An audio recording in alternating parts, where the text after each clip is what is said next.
তুমি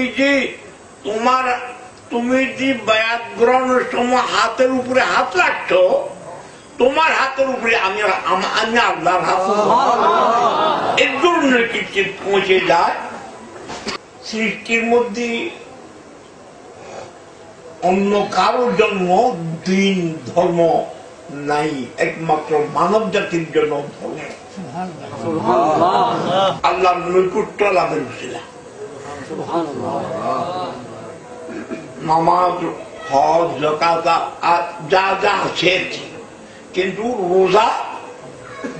রোজা এমন একটা নেকামল, হাদিসে কুদসিতে আল্লাহ বলতেছে আস-সাওমু লি ওয়া আনা আজজি বিহি, রোজা আমার জন্য এবং রোজাদারের বদলা আমি আল্লাহ।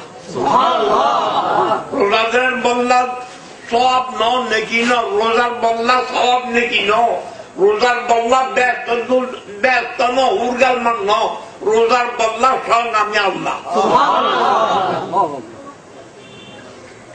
সুতরাং এই রোজার সময়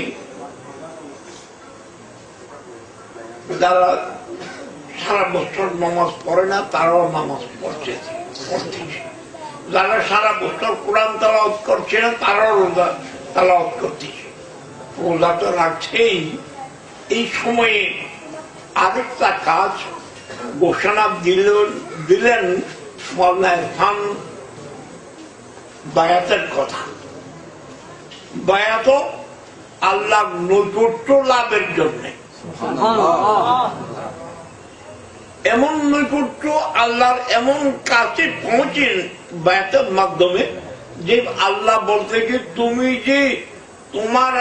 তুমি যে বায়াত গ্রহণের সময় হাতের উপরে হাত রাখছো, তোমার হাতের উপরে আমি আল্লাহর হাত, এর জন্য কি পৌঁছে যায়। আমরা তো বর্তমানে দিন ধর্ম যারা পালন করছি, তিরি মুরগি যারা করতেছি, খেলা করছে, চলতেছি, আসল তিরি মুরগি ছিল গসে পাক, খাজা বাবা, এরা তরিকত পন্থী ছিল, এরা তসাব্বুফ পন্থী ছিল। বর্তমান অবস্থায় তো তরিকতকে খেলা বানিয়ে ফেলেছি। নয়তো বায়াতের মাধ্যমে বন্দা আল্লাহর একদম কাছে পৌঁছে, যার চাই তার বেশ কাছে পৌঁছার স্থান নেই। আল্লাহ পাক এই পাক সময়ে, পবিত্র মাসে, পবিত্র সময়ে, ইফতারের মতো মুবারক সময়ে আমাদের বায়াত আল্লাহ কবুল